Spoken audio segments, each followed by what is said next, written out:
আমি হজর আলেমার সাথে খারাপ ব্যবহার করছে, আচরণ করছে, কেতাম আমি কেস করছি, মামলা করছি। আমি বিচার চাওয়ার জন্য কেতাম আমি বিচার চাই না, আমি দেশ শান্তি চাই। না, আমার কে কেউ চাপ দেন না, আমাকে কেউ চাপ দেন কিচ্ছু হয় না। না না, শুধু আমি আমার মা আমার কাকি গেছি, গিয়ে মামলা করেছি এতটুকু। বিচার পাওয়ার জন্য বলছিলাম, পরে আমার হাজব্যান্ডে ফোন দিছে, হাজব্যান্ডে ফোন দিয়ে কয় যা হয়েছে হইয়া গেছে, এটা তার বাড়াবাড়ি করিস না, হিরেছে তোর বাপের দেশ। মান সম্মান সব আর ফেসবুক ছাড়া হোয়াটসঅ্যাপ ছাড়া এত মান সম্মান গেছে, সবাই পাইছে, আর এইসব করার দরকার নেই। আমাদের জীবত আছে, আমি শুধু দেশটা শান্তি চাই, আর কিছু চাই না। হজর আলীর লাগে আমার কি যোগাযোগ ছিল, হজর আলীর থেকে আমার মা 50,000 টাকা চাইছে, হ্যাঁ বলছে আমি দিম, আমি হাতে টাকাটা পাইলে আমি দিম। পরে 2 দিন পার হয়ে গেছে টাকাটা মানে দেন। পরে আমার মায় বাজার থেকে নাম্বারটা আনছি, আমার বলছে ফোন দিতাম, আমি ফোন দিছি। পরে ফোন দিয়া আমি কইছি, বলে ভাই মায় বলে আপনার থেকে বলে টাকা চাইছে, আপনি কি টাকা কি দিবেন কি না দিবেন আমার ডিরেক্টটা জানান। কয় আমি টাকাটা পাই না, এমনি পাইলে আমি বাইক নিয়ে দিয়াম। পরে বাইক না দিয়া গেছে, পরে 1 মাস হয়ে গেছে, পার হয়ে গেছে পরে ফোন দিছে আমার মোবাইলে, ফোন দিয়ে বলতেছে কয় তুমি কই আছো, আমি বলছি আমি শ্বশুর বাড়িতে আছি, আমি তো ভাই আমি আয় পড়ছি। আচ্ছা টাকা যদি 1 মাস পার হয়ে যাবে আমার মার সাথে আপনি যোগাযোগ করেন, নাই তো আমার মার কাছে যাইয়েন, আমার মায়ের দেখেন কি কয় তাহলে আচ্ছা ঠিক আছে তোরাই খেত। পরে টাকা নিয়ে হজর মেল সাথে আমার যোগাযোগ, এতে মেমে কোনো সাথে তুমি সম্পর্ক নাই।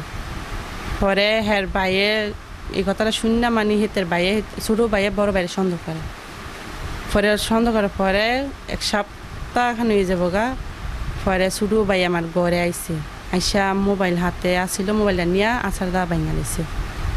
ভাঙার পরে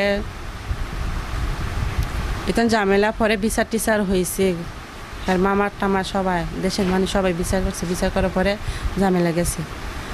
পরে মজার পরে শুনে হচ্ছে কি বৃহস্পতিবারে 11:30 বাজে দরজা তাইয়া মানে ডাকতেছে। আমি কইছি যে আমার মা বাবা গেছে অনুষ্ঠানে, সপ্তাহে একবার অনুষ্ঠান হয়, সেই অনুষ্ঠানে গেছে গিয়া সেরা। পরে খালি আমার 2টা বাচ্চা ঘুমাইছে আর আমি গরম, কেউ ছিল না।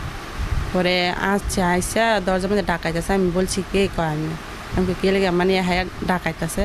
পরে দরজাটা খুললা লাগছে, খোলার পরে আইসা মানে অত্যাচার করছে, অত্যাচার করার পরে হ্যাঁ অনেক 5-6 জন 27 জন আইসা আমারও মারছে, হেতেরও মারছে, মানে হেতের বেশি মারছে। কি তারা মারছে ওই যে হজর আলী যে গড়াইছে, মানে হ্যাঁ ফলও রাখছে, ছোটো বাইয়ে লাগাই দিছে এর জন্য আইসা মারছে।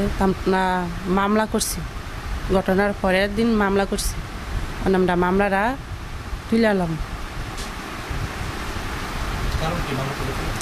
মামলা তোলার মানে হ্যাঁ না মরণ অবস্থা, হ্যাঁ বাঁচি কি নাম আছে আমরা কেমে বলবেন থেকে, আমরা তো হ্যাঁ কোনো যোগাযোগ নাই থাকতো বলতাম, মানে হ্যাঁ জিন তো থাকতো ভালো দেশ আর তোমার তো মামলা করলো কাজ হইল, এতে হ্যাঁ না মরণের অবস্থা। আমরা এই মামলাটা উঠাইতে চাই, দেশ শান্তিতে রাখতে চাই, হিন্দু মুসলমান শান্তিতে থাকো।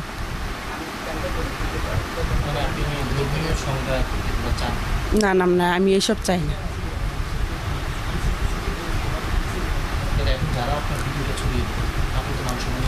হ্যাঁ তাগো শান্তি চাই, সবারই শান্তি চাইবে। আমার মান সম্মান তো গেছে, আমার মান সম্মান কে আছে? আমার জামাই যা হয়ে গেছে এইসব আর করার দরকার নাই। মামলা যত করছো ওইটা উড়াইলাও, কেতাম হেঁটে রয়েছে মুসলমান, তোমরা হচ্ছে হিন্দু। আজকে হিন্দু যদি মারতো তাইলে তুমিও ফের চাপাই লইল না মুসলমানের মেয়েদের। এসব নিয়ে আর ইয়া করো না, মামলা যত করছো এটা তুললালো। কেন আমার হরি হ্যাঁ থাকবা আজীবন, তুমি থাকবা কয়দিন? তুমি তো বেশি দিন থাকতে না, তোমার বাপ মা থাকবা আজীবন। তোমার বাপ মা যদি মুসলমান হিন্দু মুসলমান লগে যদি না চলতে তো চলবো কার লগে? আমি দেশটা ভাই শান্তি চাই। কেউ একটু পরামর্শ দিত তাইলে বোনরা বুঝ দিতাম, কেউ তো পরামর্শ দেয় না। এতো আমরা জিদ হ্যাঁ আইসে অত্যাচার করছে, আমার মানুষ মনে হচ্ছে এলাকে জিদে গিয়া দিছি কেস, তো এটা তুইলা অশান্তি আর বাড়াই লাভ নেই।